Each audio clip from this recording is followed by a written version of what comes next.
Hello বন্ধুরা, আমার YouTube channel আপনাদেরকে অনেক অনেক শুভেচ্ছা।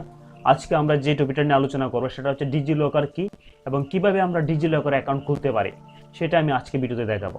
আমার চ্যানেলে যারা নতুন রয়েছেন তাদেরকে আমি রিকোয়েস্ট করবো কাইন্ডলি সাবস্ক্রাইব করে নেন আমার চ্যানেলটা, এবং যারা প্রথম থেকে সাবস্ক্রাইব করে রেখেছেন তাদেরকে অনেক অনেক শুভেচ্ছা। তো সময় নষ্ট না করে ভিডিওটি দিয়ে চলে যাচ্ছি।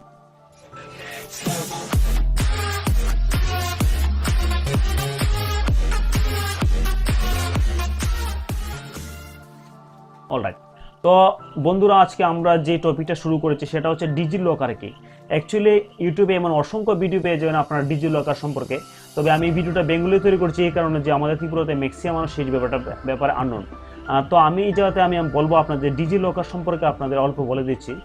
অ্যাকচুয়ালি ডিজিলকারটা হচ্ছে যে সার্ভিসটা গভর্নমেন্ট অফ ইন্ডিয়া অপারেট করছে। তো সেক্ষেত্রে আমরা এই ব্যাপারটা নিশ্চয়ই শুনেছি যে পেপারলেস। হ্যাঁ, ব্যাপারটা এমনই। অ্যাকচুয়ালি আমি যদি ডিজিলকারের সার্ভিসটা ইউজ করি তাহলে আমাকে ফিজিক্যালি কোনো জায়গাতে ডকুমেন্ট ক্যারি করতে হচ্ছে না।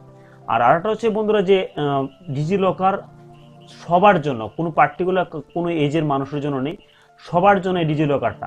তো সেক্ষেত্রে আমরা ডিজিলকারটা সম্পর্কে যদি একটু জানতে চাই, অ্যাকচুয়ালি ডিজিলকারটা ফার্স্ট 2015 ফেব্রুয়ারি মাসে প্রথম বেটা ভার্সন লঞ্চ হয়েছিল।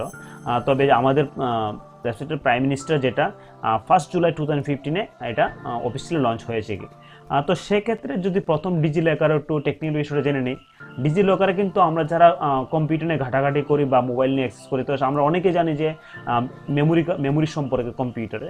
তো অ্যাকচুয়ালি ডিজিলকারের মেমোরি স্পেসটা প্রথম ছিল 10 MB, তারপর আস্তে আস্তে বাড়িয়ে এটাকে 1 GB করা হয়েছে। তো অ্যাকচুয়ালি আমি আপনাদেরকে ডিজিলকারের সম্পর্কে যদি আমি প্র্যাকটিক্যাল একটা উদাহরণ দিই তাহলে আপনারা একটু বুঝে যাবেন। আপনাদের সামনে আমি এই চিত্রটা তুলে ধরেছি। এই চিত্রটার মাধ্যমে আমি কি বুঝেছি আপনারা একটু দেখে নিন কাইন্ডলি। উপরে আমি রেখেছি সিটিজেন, পাশে রেখেছি স্টুডেন্টস, তারপর নিচে একটা টান দিয়ে রেখেছি ডিজিলকার, তারা একটু সাইডে রেখেছি ইস্যুয়ার অথরিটি, আর এদিকে রেখেছি government office, traffic police, insurance company, college and university. আচ্ছা, ডিজিলকারটা হচ্ছে এমন একটা ক্লাউড স্টোরেজ আপনারা নিশ্চয়ই বুঝতে পারেন। আপনারা অনেক সময় ইমেলে বা বিভিন্ন গুগল ড্রাইভের মধ্যে ডেটা স্টোর করে রাখি। তো তার থেকে এটা আমাদের গভর্নমেন্ট অফ ইন্ডিয়ার একটা ইনস্টিটিউট, যেটা হচ্ছে আমাদের মনে হয় এবং আমার যেটা মনে হয় সেটা অনেক বেশি সিকিউর আমার কাছে যেটা মনে হচ্ছে, এবং সেটা আমরা ত্রিপুরার এবং ভারতবর্ষের অনেক মানুষই যদি আমরা সেটা ইউজ করি সেটা অনেক বেশি পপুলার হবে। তবে অনেকে যারা জানে না তারা প্রথম শুনেছেন যে সেটা অনেকটা শকিং হতে পারে। তবে আমি বলবো যে আমাদের ডিজিলকার হচ্ছে একটা ক্লাউড স্টোরেজ প্ল্যাটফর্ম। সেটার মধ্যে আপনি ডেটাগুলি, আপনার ডেটা দ্যাট মিনস আপনার যে ডকুমেন্টগুলো আছে, যে সার্টিফিকেটগুলো আছে সেটাকে স্ক্যান করতে পারেন। সেক্ষেত্রে আপনি কী ধরনের ফেসিলিটি আপনি পাচ্ছেন এই ডিজিলকারতে। অ্যাকচুয়ালি দেখুন, আপনি এটা কোনো ধরুন লাইসেন্স বা কোনো কিছুর জন্য আপনি অ্যাপ্লাই করেছেন। তো সেক্ষেত্রে অথরিটি আপনাকে বলেছে যে আমার তো আপনার ডকুমেন্টগুলো দরকার, মানে দ্যাট মিনস কি ফিজিক্যাল ডকুমেন্টগুলো আপনার থেকে ওনার ভেরিফিকেশন দরকার হবে। তো আপনি যদি আপনি যদি স্ক্যান করে ডিজিলকারের মধ্যে ডকুমেন্টগুলো আপলোড করে রাখেন তাহলে সেক্ষেত্রে হবে কি, যদি আপনার সাপোজ ধরুন আধার কার্ড এবং আপনার প্যান কার্ড, দুটো আমি উদাহরণ দিচ্ছি, আধার কার্ড এবং প্যান কার্ড, সেক্ষেত্রে আপনি ডিজিলকারে আপলোড করেছেন এবং আপনি আধার কার্ড অথরিটি এবং প্যান কার্ড অথরিটি আপনাকে এটা ডিজিটালি আপলোড করে দিয়েছে। তারপরে আপনি কি হচ্ছে, আপনি ধরুন ইন্স্যুরেন্সের জন্য অ্যাপ্লাই করেছেন বা অন্য কোনো একটা সার্টিফিকেটের জন্য অ্যাপ্লাই করেছেন, তাহলে আপনার বিভিন্ন ডকুমেন্টগুলি ওই অথরিটি আপনার কাছ থেকে চেয়েছে। তখন আপনি কি করবেন, জাস্ট ডিজিলকার থেকে ওনাকে জাস্ট এটা ফরওয়ার্ড করে দেবেন।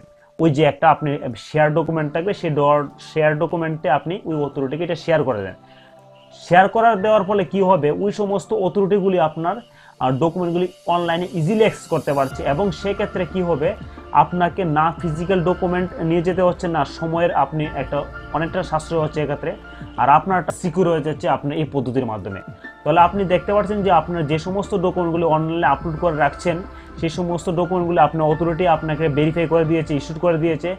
তার ফলে আপনি এই ডকুমেন্টগুলি আপনি যে কোনো জায়গার মধ্যে আপনি সেন্ড করে সুযোগ সুবিধা পাচ্ছেন। তাহলে আপনার ফিজিক্যাল ডকুমেন্ট ক্যারি করতে হচ্ছে না, সময়টা অনেক সাশ্রয় হচ্ছে, যেটা হচ্ছে আমরা পেপারলেস, যেটা গভর্নমেন্ট অফ ইন্ডিয়া রিসেন্ট যেটা আমরা সবাই শুনি ক্যাশলেস পেপারলেস, যেটা হচ্ছে সেই ডিজিটাল মিশনকে আমরা সাকসেস করতে হলে আমাদের কিন্তু এই অনলাইনে যে সার্ভিসটা আছে সেটাকে ইউজ করে আমরা সেক্ষেত্রে অনেকটা পদক্ষেপ গ্রহণ করতে পারি। তো আমি আজকে যে ভিডিওর মধ্যে দেখাবো আপনাদেরকে এজ এ সিটিজেন হিসাবে আপনি কিভাবে এটার মধ্যে ডকুমেন্টগুলি রাখবেন।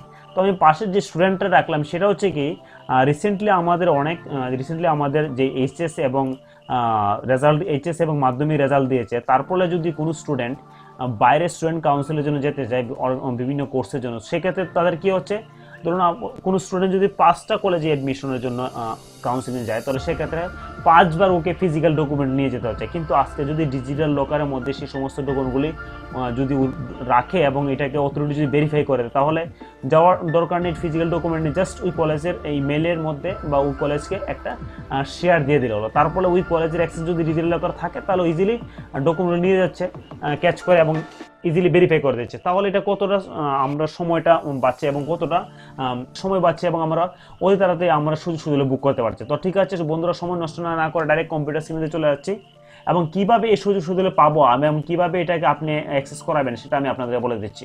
আর ঠিক আছে, তাহলে তো আপনাদের কি করতে হবে, কম্পিউটার স্ক্রিনের মধ্যে আপনি যে কোনো একটা ইন্টারনেট ব্রাউজার খুলবেন, খোলার পরে আপনি কি লিখবেন, এটার মধ্যে জাস্ট ডিজিলকার লিখুন। আর ডিজিলকার লেখার পরে আপনি প্রথম যে লিঙ্কটা থাকবে ডিজিলকারের, সেটা আপনি ক্লিক করবেন। হ্যাঁ, ক্লিক করার পর এটা খুবই সিম্পল বলে দিচ্ছি। দেখুন আপনি রেজিস্টার্ড ইউজার কতগুলি দেখেন, দিন দিন কতগুলি ইনক্রিজ হচ্ছে, আপলোড ডকুমেন্ট কতগুলো হয়েছে, দেখুন আপনি ভেরি ইস্যুড ডকুমেন্টস কতগুলো হয়েছে। তো আমরা আজকে এই ভিডিওর মধ্যে দেখবো কি ফার্স্ট কীভাবে আপনি এটার মধ্যে লগ ইন করবেন। এই জিনিসটা আপনি দেখেন, আর ডিজিলকার না প্রোভাইডস অ্যাক্সেস টু কতটুকু পরিমাণে দেখছেন দেখুন আপনি। আচ্ছা, আমরা সমস্যা ডাইরেক্ট সাইন আপে চলে যাচ্ছি। সাইন আপে যখন আপনি ক্লিক করবেন, আপনার জাস্ট একটা ভ্যালিড মোবাইল নাম্বার যাচ্ছে এখানে। তো আমি একটা মোবাইল নাম্বার দিয়ে এটাকে কন্টিনিউ করাচ্ছি। মোবাইল নাম্বারটা দেবেন, তারপর কন্টিনিউতে ক্লিক করবেন, তখন আপনাদের কি মোবাইলে একটা ওটিপি চলে আসবে। তারপর আপনি ভেরিফাই দিয়ে দেবেন। ইউজার নেম দিতে হবে, ইউজার নেম আপনি মোবাইল নাম্বার দিতে পারেন, আপনার ইমেল। তো আমি একটা নাম্বার দিয়ে দেখাচ্ছি যেটা আমার এখন রিসেন্টলি খুলেছি।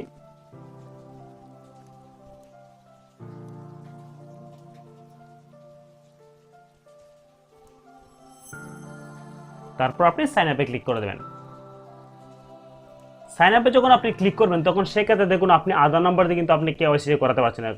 আপনি যদি আধার নাম্বারটার সাথে মোবাইল নাম্বার থাকে, তাহলে কিন্তু আপনি এখানে কেওয়াইসি করাতে পারবেন। কারণ আপনার যখন আপনি সাবমিটে ক্লিক করবেন আধার নাম্বার দিয়ে, তখন কিন্তু আপনার মোবাইলের মধ্যে একটা ওটিপি আসবে। তখনই আসবে যখন আপনার আধার নাম্বার মোবাইলের সাথে লিঙ্ক। ঠিক আছে বন্ধুরা, আমরা জাস্ট চলে যাচ্ছি কন্টিনিউ হেয়ারের মধ্যে ক্লিক করে। আমি ভাবলাম নতুন করে খুলে আপনাদের দেখাবো সাইন ইন করে। তাহলে আপনি সাইন ইনে চলে আসুন। হ্যাঁ, যে ইউজার নেম এবং পাসওয়ার্ডটা দিয়েছেন সেটা দিয়ে আপনি সাইন ইন করুন।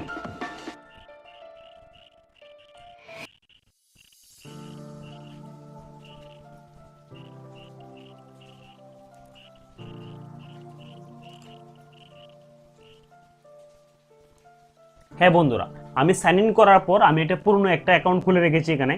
খুলে আপনাদের দেখাচ্ছি কীভাবে আপনাকে কাজ করাতে হবে এখানে। দেখুন আপনি ডিজিলকারের সাথে কিন্তু আধার নাম্বারটা অবশ্যই লিঙ্ক করাবেন, সেটা আমি বলছি এখানে ম্যান্ডেটরি।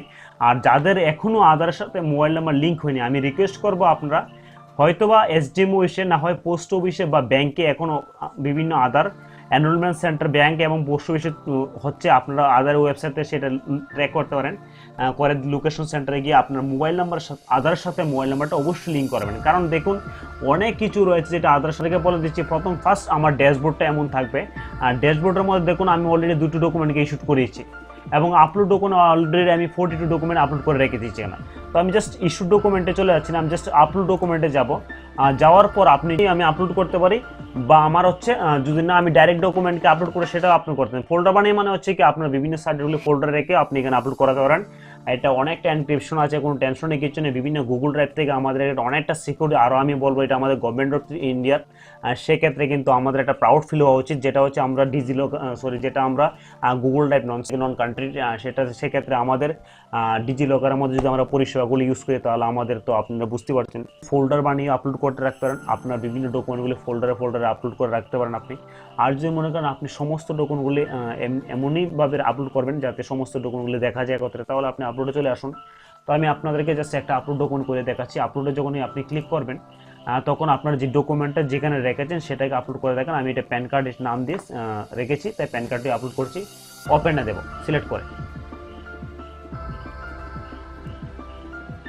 হ্যাঁ, যখন এটা আপলোড করব তখন তার ঠিক পাশে আমার লেখা আছে দেখুন সিলেক্ট ডিউসি টাইপ। তখন এটার মধ্যে আমি ক্লিক করব, করে আমার এইটা কি প্রকার ডকুমেন্ট সেটাকে আমার এখানে লিখতে হবে। যেমন ধরুন আমি প্যান লিখছি, পেন ভেরিফিকেশন রেকর্ডে আমি ক্লিক করে এটা আমাকে সেভ করে দিচ্ছি। তারপরে আমি এটা কি করবো, এটাকে অথরিটির মাধ্যমে আমি এটাকে ইস্যুড করাবো। তাহলে আমার কি করতে হবে, প্রথম ইস্যুড ডকুমেন্টস চলে যাবো। আমি ইস্যু ডকুমেন্টে যখন আমি ক্লিক করব তখন দেখুন চেক পার্টনার সেকশন আছে, সেখানে আমি ক্লিক করতে, এখানে ক্লিক করে আমাকে কিন্তু সেই পার্টনারকে ফার্স্ট সিলেক্ট করতে, যেমন আমি লিখছি প্যান, PAN প্যান। প্যান লেখার পর চলে আসছে ইনকাম ট্যাক্স ডিপার্টমেন্ট, সেখানে আমি ক্লিক করব। ক্লিক করার পর দেখুন লেখা আসবে ডকুমেন্ট টাইপ, সেক্ষেত্রে প্যান ভেরিফিকেশন রেকর্ডে ক্লিক করব।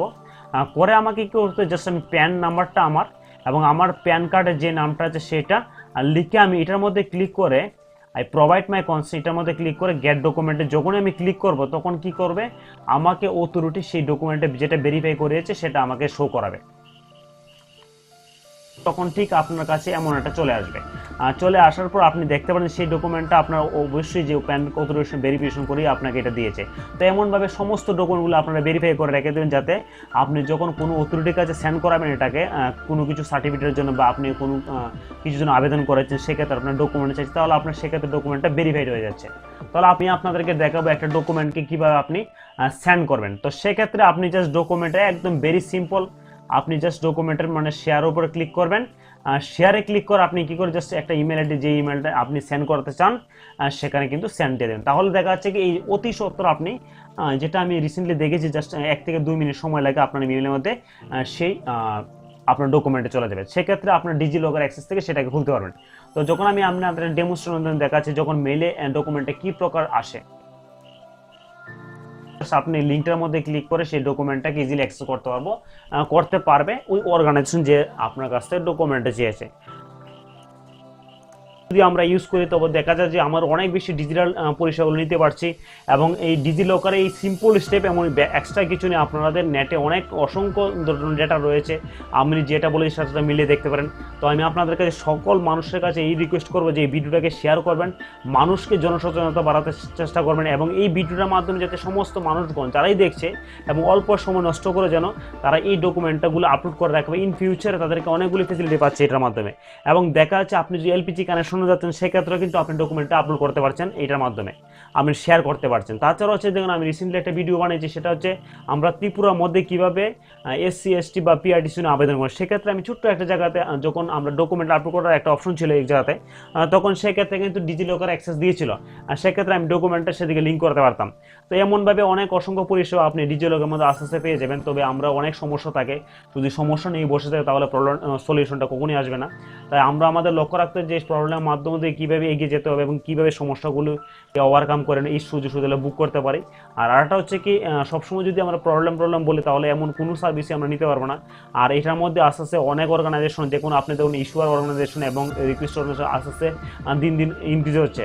আর সেক্ষেত্রে দেখা যাবে যে একদিন এমনও হয় দিন আসবে যেটা আমরা ত্রিপুরার মধ্যে সমস্ত অর্গানাইজেশন এটার সাথে ইনভলভ হয়ে গেছে, এবং অথরিটি কী করছে, আমাদের ফিজিক্যাল ডকুমেন্ট নিতে আর বলছে না, বলছে ডিজিলকার যদি আপনার অ্যাকাউন্ট থাকে সেক্ষেত্রে শেয়ার করে দিন। তাহলে দেখুন দিন দিন কত সুবিধা চলে আসছে। তো আমরা যদি জানার হবে সেটা হয়তো একজন ব্যবহার করতাম না। তো আমি আপনাদেরকে রিকোয়েস্ট করবো, আপনারা যারাই ভিডিওটা দেখছেন অবশ্যই নিজে আগে ব্যবহার করবেন এবং তারপর অন্যদেরকে বলবেন এই ব্যাপারটা, এবং দেখবেন আপনার অনেক ডকুমেন্টগুলো কতটি সেভ হয়ে যাচ্ছে, এবং এটা আপনি হয়তো বা বিভিন্ন সোশ্যাল নেটওয়ার্ক আপনি শেয়ারও করতে পারেন, যাতে মানুষের মধ্যে জনসচেতনতা বাড়ে। এবং আমি আপনাদেরকে রিকোয়েস্ট করব কাইন্ডলি এই ভিডিওটাকে সাবস্ক্রাইব করতে বলবেন না এবং মানুষকে শেয়ার করতে বলবেন না। ঠিক আছে বন্ধুরা, আমরা আগামী এপিসোডে আপনাদের সামনে নতুন কোনো টপিক নিয়ে আসবো। ঠিক আছে বন্ধুরা, ভালো থাকুন, ধন্যবাদ।